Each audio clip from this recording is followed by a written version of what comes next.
மனிதனை அழிக்கும் 3 விடயங்கள். இந்த மூன்று விஷயங்கள் மனிதனிடத்தில் இருந்தது என்பதாக சொன்னால் மனிதனையே அழித்துவிடும். அப்படிப்பட்ட ஒரு கெட்ட 3 குணங்கள் என்னவென்று சொன்னால், முதலாவது நான் என்கின்ற ஆணவம், இரண்டாவது அவனா என்ற பொறாமை, மூன்றாவது எனக்கு என்ற பேராசை. இந்த மூன்றுமே நம்மிடத்தில் இருக்கக்கூடாது. ஆணவம் என்ற சொல்லக்கூடிய பெருமை நம்மிடத்தில் இருக்கக்கூடாது, பொறாமை இருக்கக்கூடாது, அதே சமயத்தில் பேராசையும் நம்மிடத்தில் இருக்கவே கூடாது.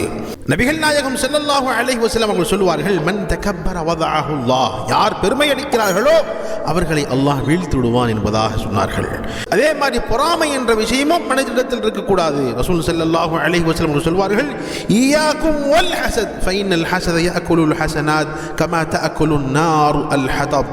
எப்படி ஒரு நெருப்பு விறகை அழித்து விடுகிறதோ, எரித்து விடுகிறதோ, அதே மாதிரி பொறாமை மனிதனுடைய நன்மைகள் எவ்வளவுதான் பெரிய அமல் செய்திருந்தாலும், எவ்வளவுதான் அதிகமான அமல்கள் செய்திருந்தாலும் அந்த எல்லாவற்றையும் இந்த பொறாமை அழித்து விடும் என்பதாக நபிகள் நாயகம் ஸல்லல்லாஹு அலைஹி வஸல்லம் அவர்கள் சொன்னார்கள். அதே மாதிரி பேராசை, இது நம்மிடத்தில் இருக்கவே கூடாது. நமக்கு தேவை என்னவோ அதெல்லாம் நம்ம ஃபோக்கஸ் பண்ணி அதற்குண்டான முயற்சிகள் நாம் செய்ய வேண்டுமே ஒழிய பேராசை இருக்கவே கூடாது. பேராசை நிச்சயமாக இருக்கக்கூடாது. எல்லாவற்றும் என்னிடத்தில் வந்து விட வேண்டும், எல்லாமே என்னிடத்தில் இருக்க வேண்டும், நான் எல்லாவற்றையும் அடைந்து விட வேண்டும் என்ற பேராசை நம்மிடத்தில் இருக்கவே கூடாது.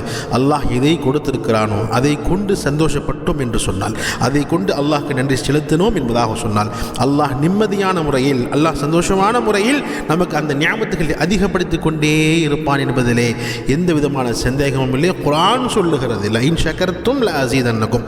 நாம் கொடுத்த எந்த நியாமத்தாக இருந்தாலும் சரி, எவ்வளவு நியாமத்தாக இருந்தாலும் சரி, நாம் கொடுத்த நியாமத்தை நீங்கள் நன்றி செலுத்தினீர்கள் என்பதாக சொன்னால் அந்த நியாமத்துகளை இன்னும் அதிகப்படுத்தி தருவோம், அதிகமாக்கி தருவோம் என்பதாக குர்ஆன் தெளிவாக சொல்லுகிறது. அல்லாஹ் ஜல்ல ஷானஹு வ தஆலா நம் அனைவருக்கும் பெருமையை விட்டு பாதுகாப்பானாக. அல்லாஹ் நம் அனைவருக்கும் பொறாமையை விட்டு பாதுகாப்பானாக.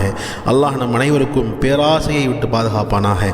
அதிகமான நற்காரியங்கள் செய்யக்கூடிய பாக்கியம் அல்லாஹ் உங்களுக்கும் எனக்கும் தந்து அருள்வானாக. ஆமீன்.